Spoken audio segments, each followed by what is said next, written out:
Hi, welcome to Over 50 TV. My name is Lou Reyes, and today I am with Joe Ney. Joe is the founder and the owner of a business called Ohio Wood Burner. And Joe is, I guess, what you would just call the ultimate woodcutter. Joe started his business as a side hustle, and he's built a pretty successful business. We're going to tell you about Joe, tell you about his business, and that, my friends, that's up next, right here on Over 50 TV.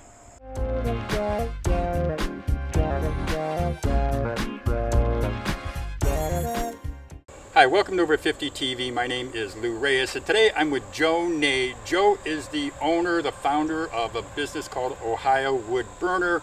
And you may have seen Joe. Joe's been on YouTube on a monthly basis. Joe gets well over 100,000 views a month. He was just at the Paul Bunyan Festival, which is a big deal here in Ohio. And Joe had a line of people just waiting to shake his hand and to congratulate him for the great job he's done with his business. So I'm going to introduce you to Joe Ney. Welcome, Joe. Well, thank you, and welcome to you.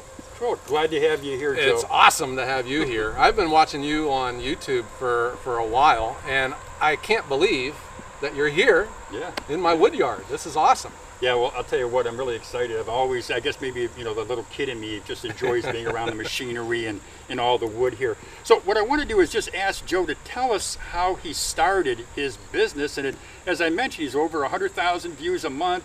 Joe's making money. He's a success in the YouTube world. Joe, how did you start out? This was a side hustle. I had a hobby of cutting firewood. Mm-hmm. We used to live in a nice suburb. I was into real estate. I was buying duplexes and selling. And we bought this house off the bank, and I didn't know what we were getting into at the time, but we decided to move into it, and it's not on the gas line, because we're out in the middle of a cornfield here, guys. Yeah. So we looked at different ways to heat the house, and wood was a cheap solution. So firewood became a hobby of mine, and I don't think that there is a single person in the world who's ever made a stick of firewood that doesn't, think about selling it. Yeah. Well, it was still always just worth more to me as firewood than it was to sell it, but it was always in the back of my mind. Fast forward a number of years, my dad was in declining health, my job was relocating, and I had two other opportunities lined up, but Dad asked if I could maybe take a short break from work and take care of him, which I did. And during that time, my side hustle started growing. Wow. The plan always was I would go back to my career when he were to pass. And when that day came, it was too big to walk away from. And I have the most understanding wife. Yeah, I would imagine you got it. Yeah, in Northeast Ohio. And I mean, we live on acreage out here, and just because of the way the weather's been and the rain, I have really junked up the living space that's close to the house. But this has just been a productive area for me. It keeps my costs low. I'm here at home, and so far so good. I have a long way to go, but one day I picked up my head and looked around. I was like, wow, did I do all this? So how long has it taken you to build this business? I am going into my fifth winter. I'm in my fourth year, going into my fifth winter. And when I first started too, it was, I wasn't really, expecting anything big, or I wasn't really putting a lot of effort into it, because I was coaching softball. I had a full-time job, and if I sold a couple here and there, that was great. But it was in October of 2018 is when I started getting a little bit more serious. I was taking care of Dad.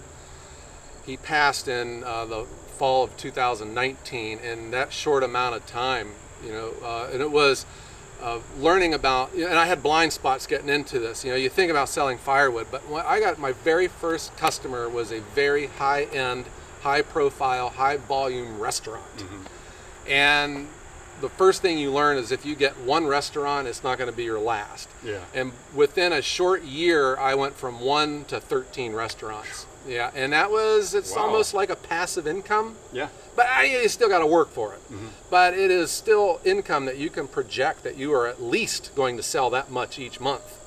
And then I started getting into residential, and then I started getting into bundled firewood, and so far so good. That's an amazing story. So like really, it's been 3 years from what you're saying. Yeah. I mean, 3 years to get to where you're at now. How many clients do you have? How many customers would you say? A rough guess? Well, I serve 18 restaurants, Oh, wow. mostly Wow. here in the Mahoning Valley. I do have some that are out of my area. Yeah. Residential customers, I'm probably like into 300 total. But the secret. Congratulations. Well, thanks. Yeah. Now that sounds like a lot, but I will point out to you the business model that I created. Because if you haven't noticed, there's not a lot of wealthy firewood guys out there. It's a low margin industry. But I had applied some of the experiences I had from my professional career, and I have applied that to firewood. Yeah. So my specialty, I call it value added firewood, and there's multiple ways you add value to a commodity, which firewood is a commodity. It could be a cantaloupe, Yeah. or it could be, it's a commodity. So the first way is to sell smaller quantities. The customers that I go after are the customers that are not heating their house with wood. They just want it for an occasional weekend. Yeah. And they're willing to pay for that value of small deliveries, which a lot of firewood guys won't deal with. So the small. Now, how did you said from maybe your career? So how did you learn or make the decision to do that? What was your background before firewood? I had a moderately successful 22-year corporate. I call myself a corporate hack. I was in loss prevention, audit, training, compliance, Yeah. risk management. My last job, it had a huge title, but it was really just you work from that wall to that wall. Yeah. So that was my background, but still, I worked for a national auto parts chain store, and that was a great company because it didn't matter what your job was. You had to know how to sell. And it was a sales culture. The dominant discourse in that building was about selling.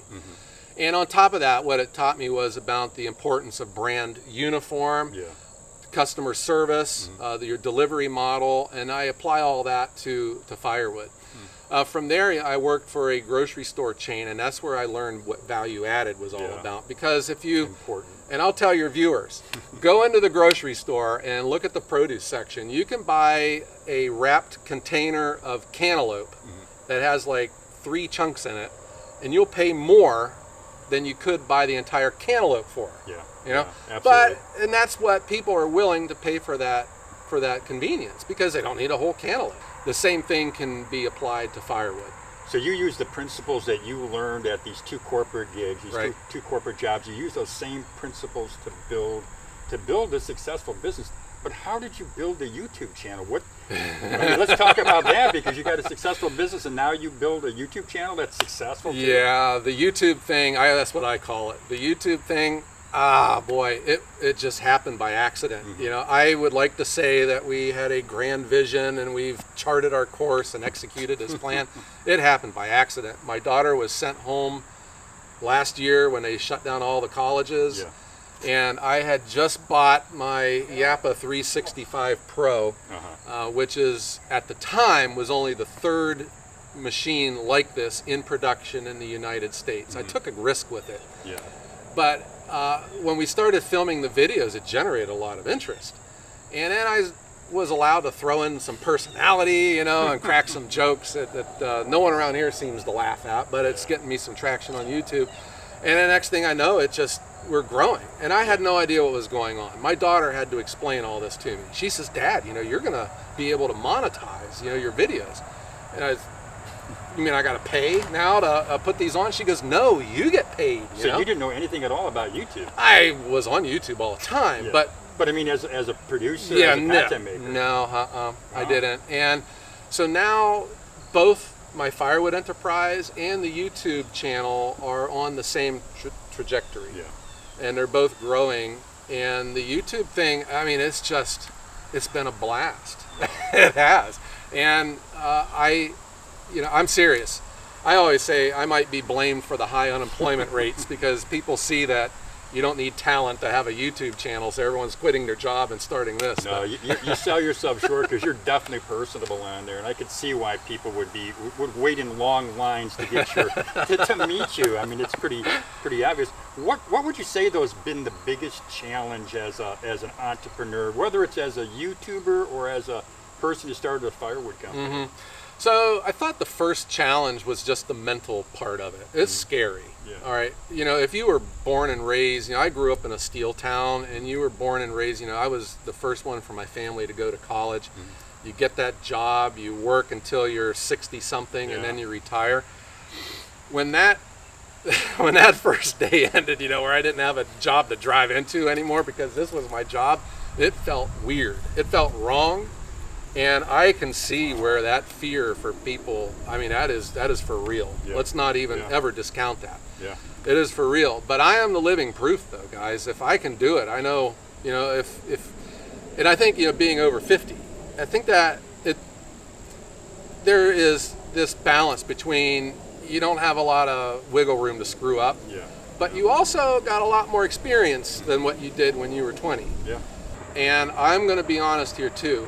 You do your research, and it's natural to go see what everyone else is doing. And when I was looking with this vision I had for value-added firewood, I didn't see it out there. Mm-hmm. Everyone just produces and sells firewood at a commodity level, which is high volume, low profit. Mm-hmm. And I just used my own calculus here. I'm all by myself, so volume's off the table. I physically can't do it. Yeah.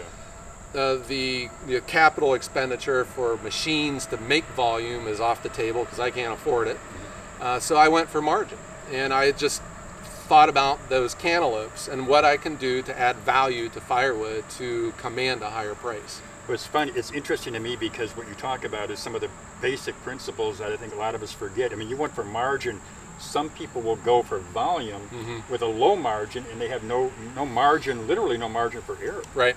I will say that if YouTube never happened, I think you would see everything exactly the way that you see it here, but it would have been another year and a half or 2 years down the road. YouTube accelerated Ohio Woodburner because when you can provide value as a YouTube channel, when you can get views where your opinion starts to matter, manufacturers, people start noticing you. So you started off small as basically cutting wood. You started selling wood. So you didn't need to get a loan or anything like that to get your business rolling, but you started off slowly. Well, I did, and that's what I think.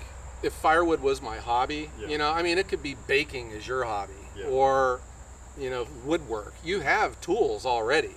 So when you think about your startup costs, they're not as much as you think they are. That is one of the things about one of the benefits of turning a side hustle, a hobby, into a full-time career is you probably got what you need to get started. Well, it sounds to me, from what I can see, you've got a great business plan, and it's definitely working out for you. What advice would you have, or do you have for somebody out there who's watching this channel, who's over 50 years old maybe, and they are thinking about starting a business, maybe a side hustle or a full-time gig? Any advice you can give to an aspiring entrepreneur?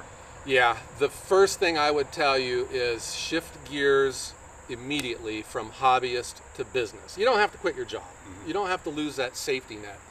But shift gears, file as a business, file with your state, and get a website and develop your brand. When I came up with Ohio Woodburner as a brand, man, that gives you instant street credibility. Because here's the safety net, guys. You haven't quit your job, but you've got that ball rolling. So there you go. You are now an official business. You're going to have a tax return. And all of that isn't scary. I thought it was, but it is not scary. The second thing that I will tell you is pay attention to who you are surrounded with. You might have, and I think people are well intended. When you have a brilliant idea and you say, hey, I'm thinking about quitting my job and selling firewood, you tell your best friend.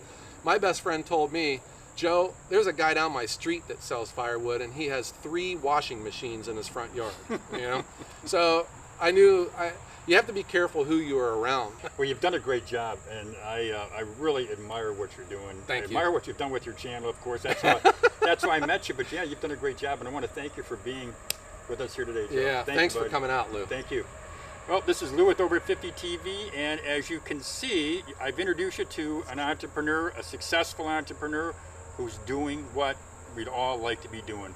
This is Lou Reyes with Over 50 TV. Have a great day, everybody.